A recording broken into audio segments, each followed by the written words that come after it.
Bapak, Ibu, Saudara-saudari, firman kehidupan bagi kita pada hari ini dari Hagai 2 ayat 7.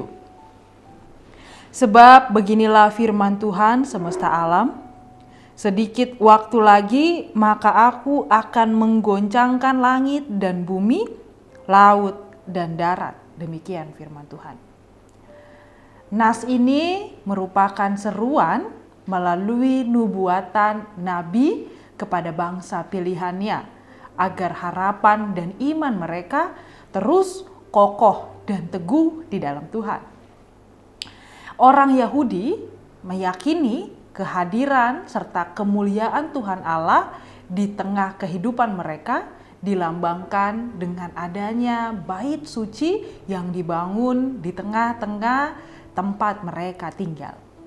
Maka ide pembangunan bait suci diprakarsai oleh Raja Daud yang ditulis di dalam 1 Tawarik 22 ayat 5 dan kemudian dilaksanakan oleh anaknya Salomo, sehingga terkenallah dengan sebutan bait suci yang didirikan oleh Salomo. Bait suci menjadi bangunan yang begitu bersejarah bagi bangsa Israel, bagi orang Yahudi.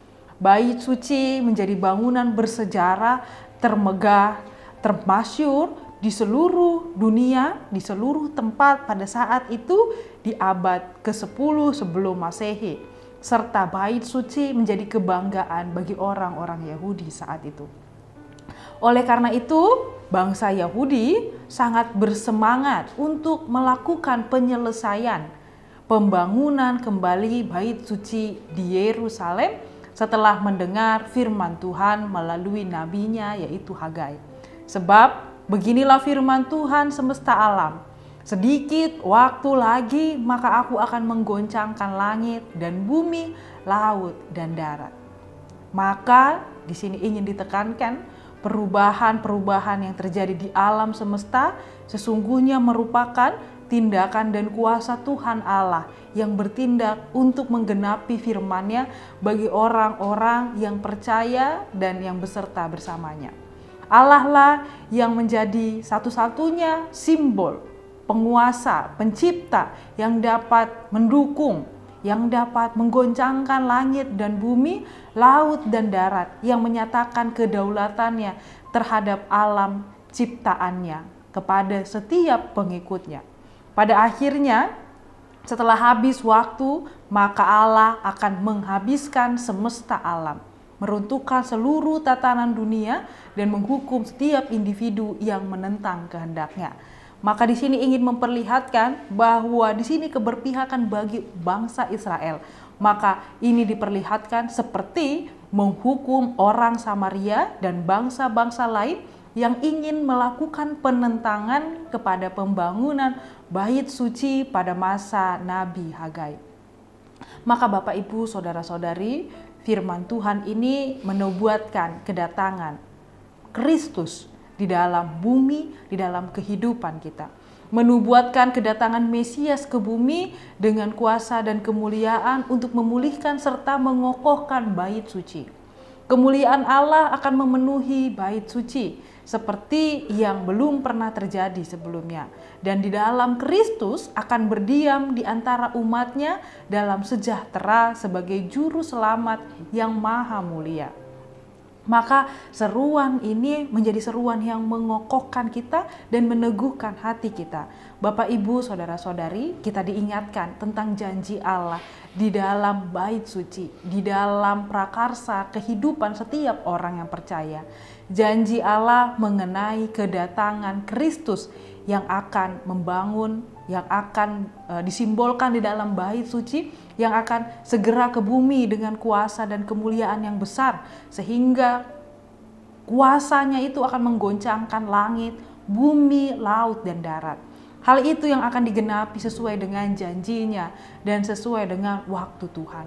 Bukan hanya waktu manusia, maka tak seorang pun mengetahuinya, tetapi yang mau diingatkan adalah terpenting adalah waktu kedatangan tersebut dibutuhkan di dalam persiapan dan ketaatan di dalam iman kepada Allah. Tidak dapat dipungkiri bahwa di masa saat ini seperti masa-masa pembangunan bait suci, di masa-masa penantian Kristus merupakan waktu yang membosankan, waktu yang membingungkan atau waktu yang panjang di mana mempertanyakan benarkah akan terbangun, benarkah akan terselesaikan, benarkah akan ada keselamatan. Namun ini menjadi kekuatan. Masa penantian merupakan masa yang panjang bagi kita karena setiap orang rindu akan keselamatan dan kebahagiaan itu. Tetapi dikatakan menunggu, dikatakan di masa pembangunan, masa penantian ini tidak memiliki batas waktu, dan ini pun tidak harus menimbulkan kelesuan rohani seperti yang dialami oleh orang Yahudi. Tetapi kita selalu diingatkan untuk selalu di dalam penantian dan pembangunan yang setia, yang tetap menyerahkan dan teguh di dalam Kristus Tuhan yang menguatkan kita. Maka kiranya kita selalu merenung di dalam kehidupan kita. Apakah kita sudah mempersiapkan? Atau apakah kita sudah membangun bait suci Allah, sudah membangun di masa-masa penantian kedatangan kembali Kristus di bumi ini? Itu artinya bahwa apakah kita telah bersikap, telah berbuat, telah benar-benar menunjukkan masa penantian yang benar sehingga itu terlihat di dalam perbuatan kita. Kemudian kita bisa merenungkan apakah yang bisa kita lanjutkan, apakah yang bisa kita bangun kembali di dalam kehidupan kita di bumi ini sebagai tanda bahwa kita pun turut melakukan karya pembangunan bait suci, karya pekabaran Injil, karya keselamatan di tengah-tengah kehidupan kita. Bapak, Ibu, Saudara-saudari, dalam perjalanan kehidupan kita, tentu kita harus di dalam kesetiaan. Tantangan dan ujian bagi kehidupan orang percaya bukanlah sesuatu hal yang harus membuat kita menyerah. Iman kita diuji untuk menjadi setia dan melakukan tetap rencana dan kehendak Tuhan. Seperti orang Yahudi yang diuji kesetiaannya untuk menyelesaikan pembangunan bait suci, meskipun mereka di tengah-tengah cemooh, meskipun mereka di tengah-tengah penentang bangsa-bangsa di sekitar mereka, tetapi bila kita renungkan, tentunya apa yang dihadapi, apa yang dilakukan, apa yang diserukan pada Nabi Hagai bagi orang Yahudi bukanlah hal yang mudah. Namun menjadi kekuatan bagi mereka untuk mengimani bagaimana Allah yang mulia harus diperlihatkan di tengah-tengah masyarakat. Maka kekuatan firman yang kita imani kiranya memenangkan kita di dalam ujian kehidupan kita. Sehingga sikap kita pun memperlihatkan bahwa Allah yang diam di dalam hati kita dan terlihat di dalam ketaatan dan kesetiaan kita di tengah-tengah ujian dan tantangan kehidupan kita. Hendaklah kita menjadi pemenang kehidupan yang memperlihatkan karakter diri bait Allah, karakter diri yang memperlihatkan Roh Kudus yang diam di dalam hati kita. Amin. Kita berdoa. Terima kasih Tuhan untuk kekuatan yang meneguhkan kami, di mana kami mendengar firman-Mu yang memberikan kehidupan bagi kami.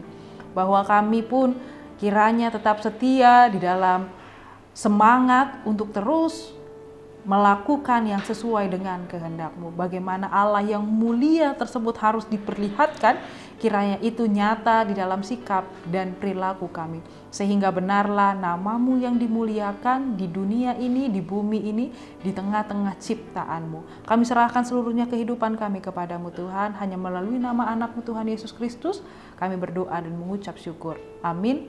Anugerah dari Tuhan kita Yesus Kristus, kasih setia Allah Bapa dan persekutuan Roh Kudus kiranya menyertai kamu sekalian. Amin. Yesus memanggil kita hari ini, saat ini, jadi utusannya. Beritakan Injil keselamatan, jangkau seluruh dunia.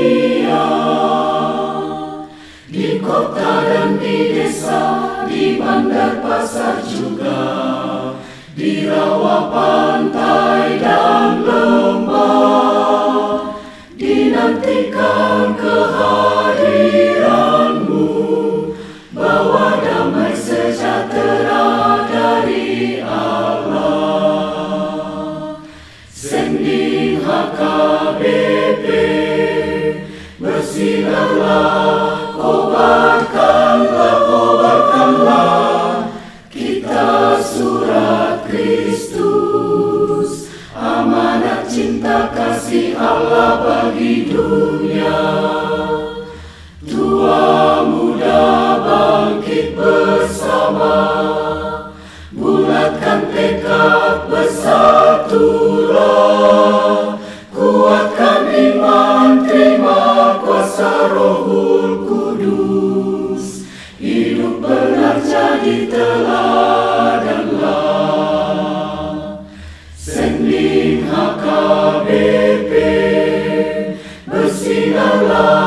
kobarkanlah dengan rahmat Tuhan. Kita wujudkan keadilan perdamaian. Bebaskanlah mereka yang sengsara terbelenggu menderita dari dosa kekelaman dunia. Kobarkan sendi HKBP, bersinarlah jadi terang dunia bagi seluruh ciptaan Allah. Hidup beriman, adil, damai, sejahtera. HKBP, bersinarlah, nyatakan kebaikan Allah Bapa kita bagi seluruh ciptaan Allah. Hidup beriman, adil, damai, sejahtera.